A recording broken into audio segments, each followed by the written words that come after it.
ये जो आपने पैंट शर्ट कुर्ता पजामा वगैरह पहन रखा है, इसकी जगह पे सुबह थोड़ा सा भगत का भेष बनाना, भगत जी का भेष।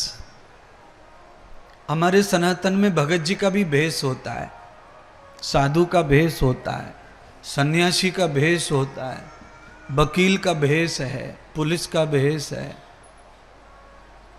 तापस भेष विशेष उदासी, 14 बरस राम बनवासी। भेष का, वस्त्र का बहुत ही जीवन पर प्रभाव पड़ता है, भोजन का बहुत प्रभाव पड़ता है जीवन पे, संग का बहुत प्रभाव पड़ता है, मित्रों का बहुत प्रभाव पड़ता है, और प्रकृति का, इसका भी जीवन पर प्रभाव पड़ता है। इसलिए अपने अगल बगल अच्छी प्रकृति रखो, अपने अगल बगल अच्छे लोग रखो, अच्छे लोग अगल बगल, यानी कि ऐसी जगह घर बनाओ जहां अड़ोस पड़ोस के लोग भजन वाले हों, पूजा पाठ वाले हों, घंटी आरती वाले हों, ऐसे लोग अगल बगल हों। ऐसे लोग घर की दीवार से दीवार ऐसे लोगों की अगर है कि जिसमें रोजाना तड़का लगता हो, तड़का, काय का तड़का है, दाल का तड़का, सब्जी में तड़का रोज लगे, ऐसा पड़ोस तो अच्छा है।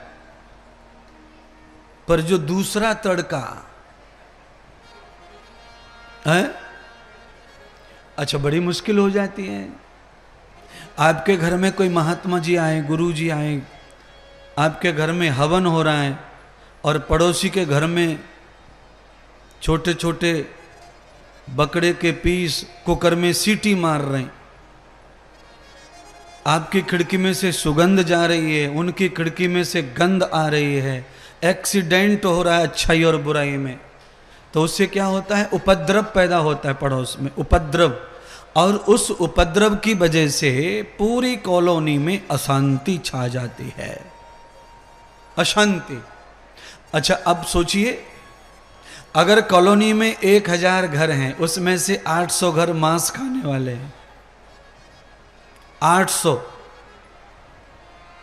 और 200 घर शाकाहारी हैं, तो फिर बहुत कठिन है उस मोहल्ले में, उस कॉलोनी में प्यार जताना, मोहब्बत जताना, इकट्ठे होना और शांति से रहना बहुत दुर्लभ है। कैसे दुर्लभ है, सुनिए, ऐसे दुर्लभ है। कभी कभी किचन में सब्जी दाल छौंकते समय कभी कभी तेल धोखे से ज़्यादा गर्म हो जाता है, अगर उसमें हम छौंक मारते हैं तो उसमें से धांस निकलती है, तो छौंकने वाली माताएं बड़ी खांसी हो जाती है उनको, और बहुत छींक आती है, बहुत खांसी आती है, और नाक टपकने लगती है, कुकर बंद करना पड़ता है, गैस बंद करनी पड़ती है, खिड़कियां खोलनी पड़ती हैं, बाहर घूमने जाना पड़ता है, तब सांस लेने को जी करता है, ऐसे घबरा जाते हैं। थोड़ा सा तड़का कड़क हो जाए तो, अब आप कल्पना ये करो कि थोड़ा सा गलती हो गई छौंक लगाने में, इतने में इतना व्याकुलता हो गई है, और 800 घरों में जो अंडा छुक रहा है, मांस छुक रहा है, उसकी वजह से कितनी व्याकुलता वायुमंडल में पैदा हो जाएगी, उससे हमारे बच्चे कितने नालायक हो जाएंगे, उससे आने वाला भविष्य कितना खतरनाक हो जाएगा, उससे हमारी बुद्धि कितनी लड़ाकू अशांत हो जाएगी, उससे हमारे देवता कितने रूस जाएंगे, उससे भगवान श्री कृष्ण और राम अपने अपने धाम चले जाएंगे, हमारे घर को शैतानों का घर बना जाएंगे, हमारा घर खोखला हो जाएगा। अच्छा बताइए, सवाल का जवाब देना, शरीर कितना सुंदर हो, अगर उस शरीर में से आत्मा निकल जाए तो उसकी सुंदरता को अचानक क्या हो जाता है? इतना सुंदर आदमी, कोई भी कन्या अति सुंदर, और उसकी डेथ हो जाए, मरने के 1 घंटे के बाद वो डरावनी हो जाती है। कोई भी पुरुष अति सुंदर, मृत्यु के 1 घंटे बाद वो डरावना हो जाता है। आज तक मरे हुए आदमी के पास अकेला एक आदमी कभी रुक नहीं पाया। अच्छा बोलो, पति पत्नी 10 साल से एक बिस्तर पर एक थाली में खाते पीते, इतने लड़ते, इतने लाड़ वाले, इतने प्यार वाले हैं, और उनके बारे में मोहल्ले में चर्चा कि ये कभी अलग नहीं रहते, एक साथ ही रहते हैं, इतना लाड़ है, इतना प्यार है, पर मर जाने पर, एक मौत होने पर एक आदमी जो साथी है वो अकेला उसके पास रह नहीं सकता है। उस मरे हुए आदमी में से डर बाहर आता, डर निकलता है, उसका तेज खत्म हो जाता, ऐश्वर्य खत्म हो जाता है, उसकी कीर्ति मिट जाती है, उसके अंदर से जो भजन है, वो ध्यान है, वो आत्मा में चला जाता है, मन के साथ चला जाता है, तो वो पिंजड़ा खाली पड़ा रह जाता है। फिर वो भयानक लगता है, भयंकर लगता है। कैसे भयंकर लगता है? एक और उदाहरण देता हूं। आप कभी अपनी बेटी का विवाह करना और उसे घर से विदा करना, उसके बाद घर खाने को दौड़ता है। आप अपने घर में 7 दिन किसी महापुरुष को, किसी दिव्य पुरुष को, किसी महात्मा को रखो, उनकी सेवा करो, और 7वें दिन फिर उन्हें विदा करो, फिर घर तुम्हारा रोएगा और घर खाने को दौड़ेगा। ऐसे शरीर भी जब आत्मा निकल जाती है तो शरीर खाने को दौड़ता है और सबको रुलाता है, परेशान करता है और सबको डराता है, थका देता है।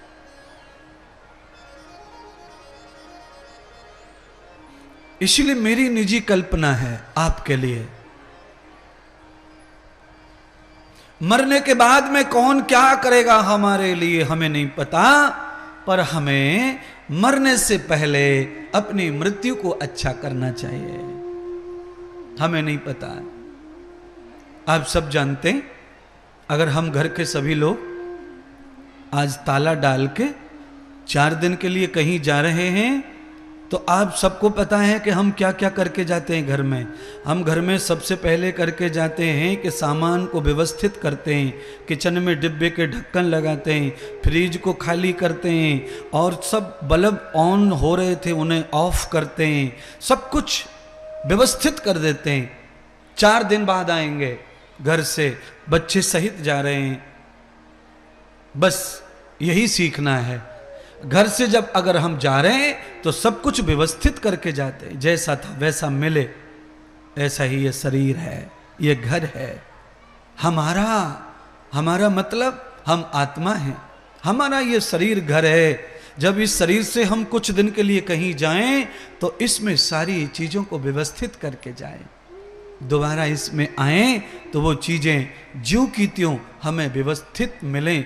आप अगर चाहते हैं कि एसी होना, आप चाहते हैं नौकर होना, आप चाहते हैं गाड़ी होना, आप चाहते हैं सम्मान होना, आप चाहते हैं बैलेंस होना, आप चाहते हैं प्रतिष्ठा होना, आप चाहते हैं आनंद होना, आप चाहते हैं गांव में शहर में नाम होना, तो ये सब चीज़ अगर आपको होना तो आप इन्हें कमाओ, और इन्हें कमाकर ऐसा के ऐसे छोड़ के, शरीर छोड़ के जाओ, और फिर दोबारा भी तुमको ये चाहिए तो यही मिलेगा, पर इसको व्यवस्थित करके जाओ, इसमें कोई दाग मत लगाओ, इसे पड़ा मत छोड़ जाओ, जिससे बार बार ये तुम्हें प्राप्त हो जाए। जो अपने संसार को यूं पड़ा छोड़ जाते हैं, उनको ये संसार दोबारा नहीं मिलता, उन्हें दूसरे दूसरे शरीरों में जाना पड़ता है।